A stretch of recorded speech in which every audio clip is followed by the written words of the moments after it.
E aí, pessoal, beleza? Bom, hoje a gente vai conversar sobre dois assuntos que interessam muito ao brasileiro, né? Interessam à humanidade de um modo geral, mas interessam mais especialmente ao brasileiro, que são a proteção do meio ambiente e o financiamento para projetos, né? De pequenos, micros, médios empresários, enfim, através até do BNDES, Banco Nacional de Desenvolvimento Econômico e Social. E até para a gente ver como uma coisa está ligada à outra, eu vou conversar com o Celso Jampá. Deixa eu botar ele aqui. Oi, Celso, bom dia, tudo bem? Bom dia, tudo bem? O Celso Jampá, ele é dono da Clínica Engenharia e ele tem um projeto de reciclagem inovador, chama Projeto Fênix. E eu queria que ele explicasse para a gente agora o que é efetivamente o Projeto Fênix e o que ele tem de diferente de outros projetos de reciclagem. Então vamos lá. O Projeto Fênix, ele engloba 4 fases. A primeira fase é um trabalho de educação ambiental continuada, que nós vamos promover, certo? Naquele município ou naquela região que nós vamos implantar o projeto, em todas as escolas, desde o prezinho até a universidade. Certo? Esse trabalho de educação ambiental é para ensinar as pessoas a importância de fazer a seleção do lixo seco, do lixo úmido, certo? Antes de jogar fora. Certo? E a importância disso, porque o objetivo do nosso projeto é reutilizar todo o lixo urbano. E que, na realidade, a gente não usa mais a palavra lixo, porque lixo é uma coisa inservível. E esse produto que nós estamos jogando fora é um resíduo sólido urbano. Ele é totalmente reaproveitável. Porque você, separando o lixo úmido do seco, certo? Os secos são os recicláveis. E o úmido é a matéria orgânica.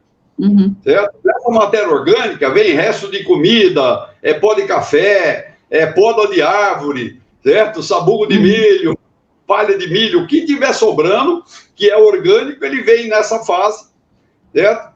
E que, com essa coleta seletiva, embora nós não vamos fazer a coleta física, quem vai fazer a coleta física é alguém da prefeitura ou contratado pela prefeitura. Tipo, nós uma companhia de limpeza urbana. Isso. Nós vamos dar consultoria para ensiná-los como fazer essa coleta seletiva adequadamente, inclusive com logística e tudo. Uma vez feita essa coleta seletiva, nós vamos montar 2 unidades de processamento. Uma delas vai processar o lixo seco. Certo? Esse processamento do lixo seco, certo? É que nós vamos formalizar como fornecedor de matéria-prima. Nós vamos fornecer as matérias-primas para os recicladores. Nós vamos separar os plásticos, os vários tipos de plástico, os vários tipos de papel, vários tipos de papelão, vidro, metais, etc. E a unidade do lixo úmido é a unidade que vai fabricar adubo orgânico. Nós vamos transformar essa matéria orgânica, certo, num processo aeróbio continuado, ou seja, não vai ter produção de gás de efeito estufa, certo? E nós vamos produzir adubo orgânico de primeira qualidade. Mas isso já não existe hoje? Nesses projetos? Do lixo não. Não. Hoje, no Brasil, eles só utilizam adubo de fezes de galinha, de vaca, de cavalo, etc. Certo? Do lixo orgânico não é utilizado. Por quê? Entendi. Porque uns tempos atrás eles tentaram fazer isso, mas de uma forma errônea. Certo? E quando eles foram analisar, dava traços de metal pesado. Então, esse adubo não podia ser utilizado nas plantações de comida. E esse teu projeto tira esses traços? Sim, acaba com isso, por causa da coleta seletiva. O que provoca contaminação com metais pesados no adubo orgânico do lixo são os papéis e papelões, que tem tinta. Essas tintas do papel e papelão, ela tem um produto chamado dióxido de titânio. Esse dióxido de titânio, quando ele cai no espectrógrafo de massa, certo? Ele dá traço. de metal pesado. Então, se a gente vai fazer a coleta seletiva e nós vamos tirar todos os papéis e papelões com tinta do lixo orgânico, nós não vamos ter mais essa contaminação. Certo? Então, terminando esse processo, vamos dizer, a última fase nossa é justamente a destinação adequada desse resíduo. Certo? O lixo seco vai virar matéria-prima, nós vamos vender para os transformadores, certo? Os recicladores. E o adubo orgânico nós vamos vender para os agricultores, ou para as cooperativas de agrícolas, certo? Ou para as empresas que produzem fertilizante. Você faz um ciclo completo, né? Isso, exatamente. Nós vamos fechar o ciclo, certo? E com isso, nós vamos acabar com qualquer tipo de contaminação do lixo. Não vai ter mais aterro, né? Que eu chamo de enterro sanitário, né? Não vai ter mais enterro, certo? Não vai ter mais contaminação, nem do solo, nem da água e nem do ar, certo? E a nossa unidade é totalmente isenta de qualquer tipo de contaminação, certo? Nós não estamos inclusos em nenhuma dessas leis de poluição, certo? Entendi. Então, como é que fala? O licenciamento da nossa unidade, certo? Ela é tranquila por causa disso. Nós não nos enquadramos em nenhuma daquelas leis, certo? De poluição. Agora, Celso, a gente viu recentemente uma grande vitória do governo no Congresso Nacional, quando aprovou o Marco Civil do Saneamento Básico. E a gente sabe que isso trata de água limpa e esgoto. Mas o programa de lixo entra nisso aí também? Então, quando você fala de saneamento básico, certo? São 4 itens do saneamento básico. É água, esgoto, o lixo e água pluvial. Certo? São os 4 itens que envolvem saneamento básico. Quando você fala em saneamento básico, não é só água e esgoto. Certo? Então, esse marco, ele vem envolvendo o lixo também. Né? E que o objetivo desse marco do saneamento, certo? É facilitar a entrada de empresas privadas no negócio, certo? Que é o nosso objetivo, certo?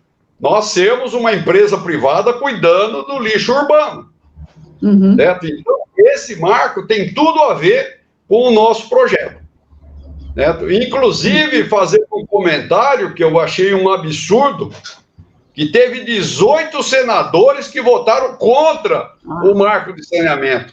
18 senadores, e a maioria deles, tirando um que é do Rio Grande do Sul, a maioria deles é do Norte e Nordeste. Esquerda, que é um lugar onde pior a parte de saneamento básico. É a esquerda. A esquerda quer manter a miséria exatamente para poder ter discurso. Se acaba a miséria, eles perdem o discurso. Mas, enfim. Então, e esse marco do saneamento, certo? Ele vem, entre aspas, né, facilitar ainda mais, certo? O nosso projeto em relação ao atendimento dos municípios. Porque é uma empresa privada atendendo os anseios, vamos dizer, da população daquele município. É um negócio bom para a cidade que contratar e para a população dessa cidade, que vai receber o benefício de ter menos lixo e menos poluição do lixo na sua cidade, na base do solo, né? Porque o lixo desses lixões, né? Desses aterros sanitários, acaba contaminando os lençóis freáticos, não é isso? Isso. E, além disso, tem outras facilidades para o município. Primeiro, que o município não vai pagar para a gente receber o lixo dele. Não vai precisar ter taxa de lixo? Não, a taxa de lixo é outra história, é para coleta. Tá? A taxa de lixo é para coleta. Eu estou falando que hoje as prefeituras pagam para enterrar o lixo. Elas pagam para enterrar o lixo. Para minha empresa, ela não vai precisar pagar nada. Certo? Vai ser free. A gente chama de 0,800, vai ser no 0,800. Entendi. Esse é o primeiro ponto. Então, e o segundo ponto é a inclusão social. Certo? Uma unidade nossa, que é prevista para processar até 300 toneladas dia de lixo, ela vai ter, no mínimo, 300 funcionários trabalhando nela. efetivamente. O trabalho é contrato da empresa, fora todos aqueles contratos que vêm fora disso. Então, desses 300 contratos, você avalia que mais de 200, os 250, é mão de obra não qualificada. E nós vamos qualificar, nós vamos ensiná-lo. Porque o catador de lixo na rua, ele cata algumas coisas que ele acha importante. Agora, ali com a gente, ele vai catar tudo. Então, ele tem que saber o que ele vai catar. Certo? Então, e nós vamos promover a inclusão social dele. Que ele vai sair da rua e vai vir trabalhar conosco, carteira registrada, certo? Com equipamento de proteção individual, com controle de saúde, certo? E, além de tudo, aquilo que a gente já tinha conversado, além do salário dele, ele vai ganhar em produtividade. Porque nós vamos trabalhar com uma produção em produtividade, quer dizer, tudo aquilo que passar da produção básica, certo? Vai ser acrescida no salário dele. Certo? Então, ele vai passar a ganhar mais ainda. E ele vai ter uma inclusão social, porque ele vai passar a ser gente, certo? Ele vai ter uma carteira assinada, certo? Ele vai ter um local de trabalho apropriado, certo? Onde vai ter toda a parte de refeição, equipamento de proteção individual e saúde, certo? Esse que é o ponto principal. Nós vamos tirar a pessoa da rua, que hoje esse catador, ele é da rua, muitos deles até moram na rua, e nós vamos fazer um trabalho junto com o assistente social da prefeitura em questão, para incluir essa pessoa, certo, na sociedade. Tá, então, e aonde entra isso aí na possibilidade de implantação? Você precisa de financiamento para isso. Você, como é pequeno, médio empresário, você precisa de financiamento, é isso? Isso. O que eu quero dizer é o seguinte, as prefeituras, que seriam as maiores interessadas em financiar o projeto, estão quebradas, né? As prefeituras não têm dinheiro para isso, certo? Então, a jogada é ou um empréstimo bancário, certo? Ou um investidor, certo? O que eu estou buscando hoje é investidor. Por quê? Porque eu não tenho acesso aos bancos. No caso aí, poderia ser o Banco BNDES, Banco Nacional de Desenvolvimento Econômico e Social, não é isso? Você nunca procurou o BNDES para isso? Sim, já procurei algum tempo atrás, certo? A gente fez uma apresentação do projeto, foi muito bem aceito.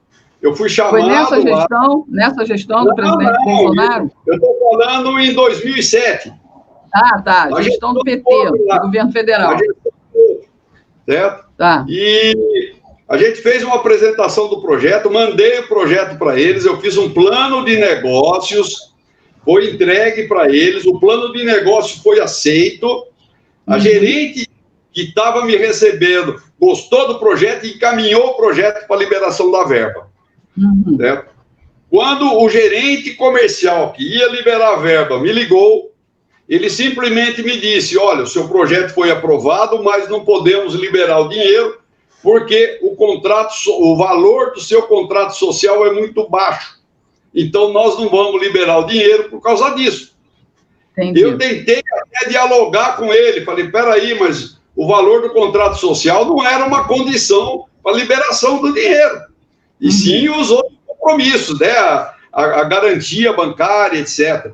Porque o BNDES, ele aceita, né, a unidade que você vai montar como garantia, que é o diferencial dos outros bancos. Os outros bancos querem um outro imóvel, uma fazenda, um prédio, etc. O BNDES, ele aceita aquilo como garantia.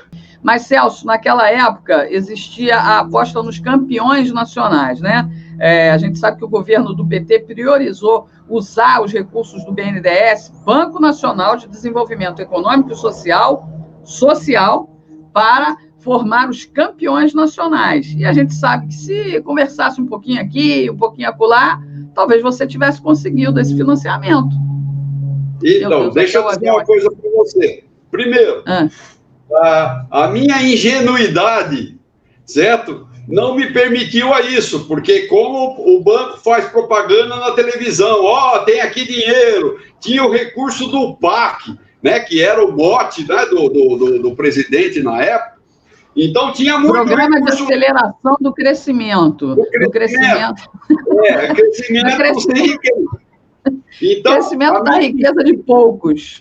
Diga. A minha ingenuidade não me levou a isso. E que depois uns amigos meus falaram isso para mim. Falou, cara, mas você não falou nada? E, além de não ter falado, não era só ingenuidade, certo? Porque hoje alguns amigos, certo? Eu estou dando o troco para eles, porque na época eles falaram para mim, se você não fizer nada disso, você não vai conseguir nada. Entendi. Né? E agora eu falo para eles, olha, eu não consegui nada, mas também não fui para a cadeia. Né? É um raciocínio lógico, né? Então é isso.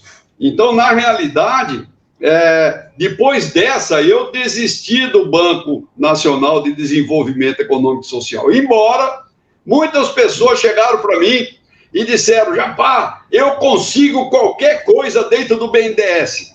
Falei, então vem aqui. Eu te dou a porcentagem, está aqui o plano de negócio, vai lá e libera o dinheiro para mim. Nenhum deles voltou para me dar satisfação se conseguiu, se não conseguiu, por quê? Aí depois eu tentei no Banco do Nordeste, porque o primeiro projeto meu seria na cidade de Quixeramobim, lá no Ceará, que é no centro geográfico do estado do Ceará. Certo? Também foi outra ducha, ficamos quase 2 anos negociando com o Banco do Nordeste para levar na cara que tinha que contratar uma empresa de projeto especial para fazer o projeto adequado para colocar dentro do banco e que eu teria que pagar uma porcentagem do valor cash para eles antes de dar a entrada no banco. Como nós não tínhamos esse valor cash, certo? Nós voltamos para o gerente do Banco do Nordeste, certo? Já desacolchoado, 2 anos, nós já tínhamos implantado tudo na cidade, já tínhamos escritório, terreno, estava tudo pronto, certo? Aí o gerente virou para a gente, vou dizer isso para você na lata. Ele perguntou para mim, você não conhece nenhum deputado do PT? Por incrível que pareça, a gente até, não é que eu conhecia, a gente sabia, porque tem um deputado do PT que é famosíssimo, que é de Quixeramobim, que é o José Guimarães. O Capitão Cueca. Capitão Cueca. O Zé Guimarães, certo? Que é irmão do José Genuíno. Ele é irmão do José Genuíno. Eles são de Quixeramobim. E nós vamos falar com ele. Por quê? Nós descobrimos que o Zé Guimarães é que tinha indicado o presidente do Banco do Nordeste. Tá? Então nós vamos falar com ele, porque se ele liga para o presidente do Banco do Nordeste, estava resolvido. Com certeza. Acontece que nós entendemos depois que o valor era muito baixo, não interessava para ele. Entendi. Você entendeu?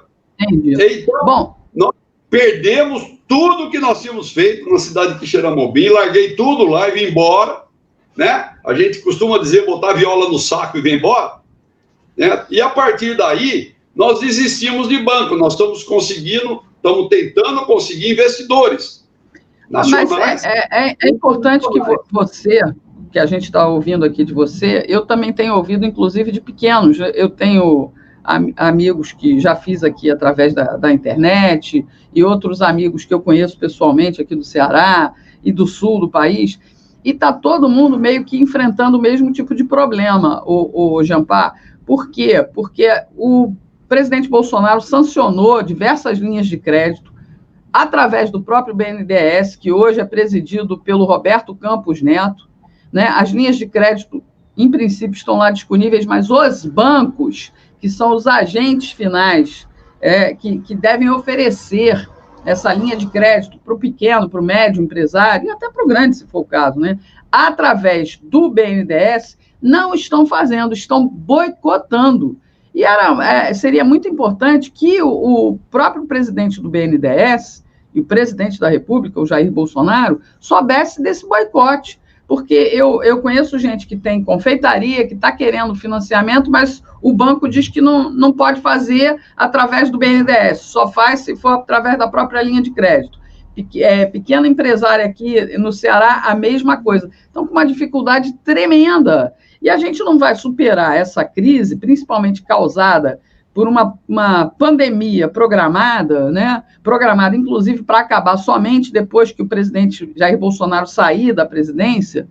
Isso só vai acabar depois que ele sair. Enquanto isso, todas as ferramentas que o presidente está criando para poder atender o pequeno, o micro, o médio empresário, estão ali sendo omitidas de empresários como você, né? Porque não estão facilitando a vida de vocês. E a gente precisa entender o que é que está acontecendo. Porque aí, depois, a mídia vem e diz assim, é culpa do governo federal, é culpa do governo federal, é culpa do governo federal. Só sabe apontar isso. Mas não aponta que os grandes bancos têm essas linhas de crédito à disposição lá na carteira de crédito deles, mas não oferecem e até dificultam. Isso tem que ser divulgado, né? Porque se você... Diga. Ainda tem um detalhe disso tudo, porque a gente nem precisaria de oferecer garantia para o banco, porque a própria prefeitura poderia ser a nossa avalista. Entendeu ou não? Entendi. Se nós vamos resolver um problema sério de saneamento naquela cidade, certo? Esse dinheiro, primeiro, que esse dinheiro devia vir para a prefeitura a fundo perdido, tá? Mas deixa quieto. Então, esse dinheiro vem para financiar o projeto. Nós vamos pagar esse dinheiro, certo? Então, a própria prefeitura poderia ser a avalista do projeto, porque ela é a interessada no projeto. Concorda comigo? Concordo. Em princípio, sim, né? Isso faz parte do próprio esquema do banco. O banco tem esse sistema. Né? E isso daí foi incluso também quando criaram a PPP. Ah, tá. Né? Público-privado. Onde a prefeitura, ela avalizando esse empréstimo, ela entra como sócia nossa. E com isso ela vai ter renda o resto da vida. Entendi. Porque ela vai ter o rendimento da participação dela no negócio. A dificuldade aí que eu estou vendo, né, o Jampar, é que tem sempre que se ter o jeitinho, né? Se não tiver o jeitinho, você não vai conseguir resolver as coisas, né? Temos que mudar realmente essa mentalidade. Eu espero que o presidente Bolsonaro, que quer um Brasil melhor, quer um Brasil diferente, ele consiga resolver esse problema, né? Porque não é só um problema seu. Eu peguei você porque você se dispôs a me dar entrevista aqui, mas eu sei de outros casos que estão enfrentando o mesmo problema para resolver a questão de autofinanciamento, né? A oportunidade de retomar o país efetivamente. E não é só na mão dos grandes, nem só na mão dos banqueiros, cobrando ainda juros, que a gente sabe que essa semana a própria taxa Selic caiu para 2%, a menor taxa nunca visto. É um negócio impressionante. Se está conseguindo fazer isso, por que não o Banco Nacional de Desenvolvimento Econômico e Social não cerra uma fileira para cobrar desses agentes, para poder atender também essas demandas de projetos como o seu e de outros, né, que querem apenas manter os seus negócios, garantir emprego e renda de muita gente que está por aí. Eu tenho um amigo que tem um negócio no Sul, que ele tem 30 funcionários, ele vai começar a demitir agora, porque ele não tem condição de continuar funcionando. Aqui eu tenho uma amiga também que tem 5 funcionários, é uma loja pequena, e ela tentou financiamento para poder fazer capital de giro, para poder manter o negócio, e também está correndo o risco de fechar o negócio que sustenta a família dela, e mais 5. Então, não dá para entender. Você quer ter uma noção de números? Certo? O Brasil tem 220 milhões de habitantes, certo? 210 pelo... nós produzimos por baixo 220 mil toneladas a dia de lixo.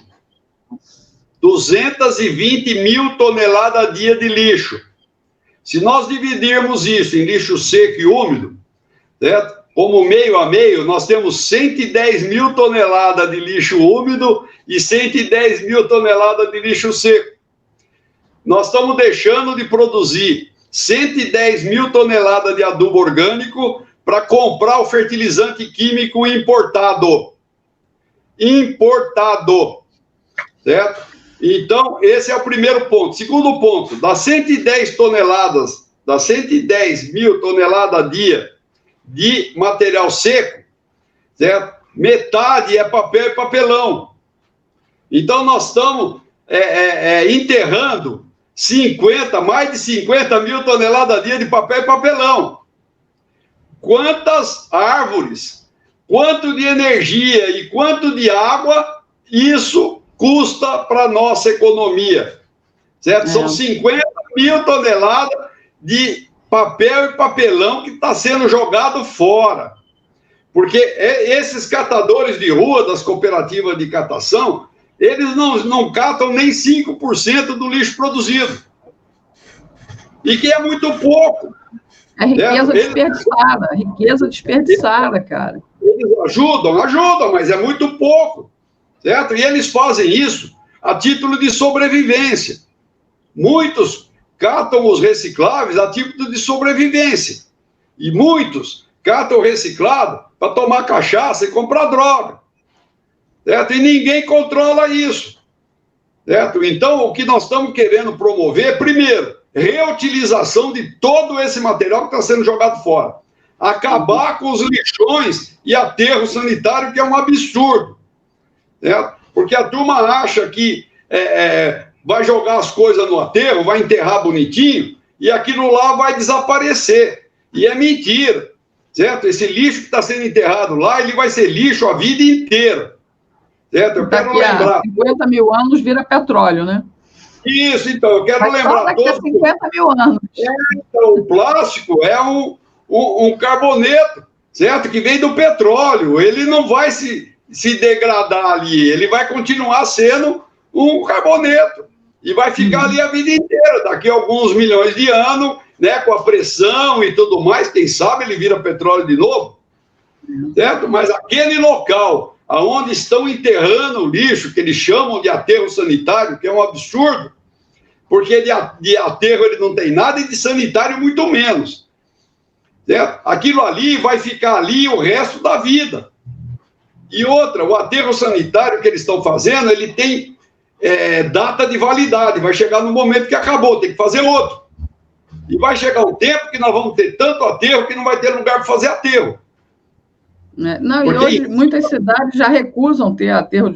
Por exemplo, no Rio de Janeiro, Caxias, Duque de Caxias, que fica ali na Baixada, já se recusa a receber o lixo do Rio de Janeiro, porque o Rio de Janeiro não tem espaço para poder despejar o lixo. Aí jogavam em Gramado. Está indo para Seropédica. Eles criaram um aterro monstruoso em Seropédica. Pois é. Que é para substituir aquele de Caxias, que eles disseram que foi fechado, e que é mentira. Se você for lá, você vai ver que ele continua funcionando. Eu sei. E esse aterro de Duque de Caxias, ele fica do lado da Baía da Guanabara. Todo o chorume vai para... Não adianta, é enxugar gelo. É enxugar gelo. Olha, Jampar... Nós estamos propondo uma solução para isso. Nós só precisamos de recursos. Certo? E os primeiros recursos só, porque depois que eu tiver 2 ou 3 unidades dessa funcionando, eu não vou precisar de recurso. O próprio recurso meu vai ser suficiente para promover outras unidades. E vou poder atender todas as prefeituras. Bom, e outro detalhe importante, o projeto é nosso, é nacional, todo o equipamento utilizado ali é fabricado no Brasil, certo? Não tem nada de importado, certo? A ideia, certo? Foi juntar coisas já existentes. Eu não estou inventando a roda nenhuma, certo? Eu só estou rodando ela de uma forma adequada para não cair no buraco, certo? Então, é uma coisa muito simples, certo? Mas é adequada para o nosso país. Esse que é o ponto importante. Olha, Jampar, muito obrigada por você falar aqui comigo, explicar toda essa situação. Eu espero que o canal reverbere essa informação toda que a gente recebeu aqui, porque meio ambiente, né, todo mundo cobra do Brasil cuidado com o meio ambiente, acusam o Brasil de descuidar das nossas matas e tudo mais, enquanto tem a oportunidade aqui mesmo de uma solução que possa impedir uma série de coisas, né? Então, eu te agradeço a entrevista, eu espero que a gente realmente consiga ecoar essa ideia, consiga ajudar a solucionar esse problema aí de financiamento, né, junto ao BNDES, repito, Banco Nacional de Desenvolvimento Econômico e Social. E o social diz respeito a todos, né? Então, vamos ver aí como é que o presidente do BNDES, Roberto Campos Neto, atua, principalmente nessa questão das linhas de crédito chegarem a quem efetivamente precisa. Porque eu sei que a disposição do presidente é tornar o Brasil para todos, né? Ele realmente tem esse propósito, a gente sabe disso, mas tem muita gente boicotando também. Celso, muito, muito obrigada, viu? Eu é que agradeço, eu quero dizer que nós já temos um plano de negócios feito para isso, prontinho, certo? Dentro dos padrões da Fiesp, né? Que é o indicado, né, para se apresentar para os investidores. E eu queria deixar uma coisa que é interessante, já que você falou do BNDES. Existe um estudo no BNDES de 1987 que chama Usinas de Reciclagem de Lixo, Aspectos Sociais e Viabilidade Econômica, que é um estudo muito próximo do meu projeto. Se eu soubesse disso, tinha copiado daqui, mas eu só descobri isso depois. Né? E que foi feito esse estudo em 1987 por 4 profissionais do banco, que é o Marcelo Nardim, que era gerente executivo de acompanhamento de desenvolvimento e gestão, pela Marta Prochnik, que era gerente executiva de educação da área de desenvolvimento social, e pela Mônica Esteves de Carvalho, que era gerente da gerência executiva de operações regionais do BNDES. Esse estudo está lá para quem quiser, porque eu achei lá. Então, se já tem esse estudo dizendo que esse tipo de projeto, que é muito semelhante ao meu projeto, certo? Foi dado como viável economicamente, certo? O que está faltando para que esse banco comece a ser de desenvolvimento econômico e social? Porque nós estamos dizendo que o lixo, ele é econômico, ele se paga. Eles não precisam pagar para mim processar o lixo como eles estão fazendo hoje. Tem cidade gastando milhões por mês para enterrar o lixo. Eu fico à disposição. Vamos ver.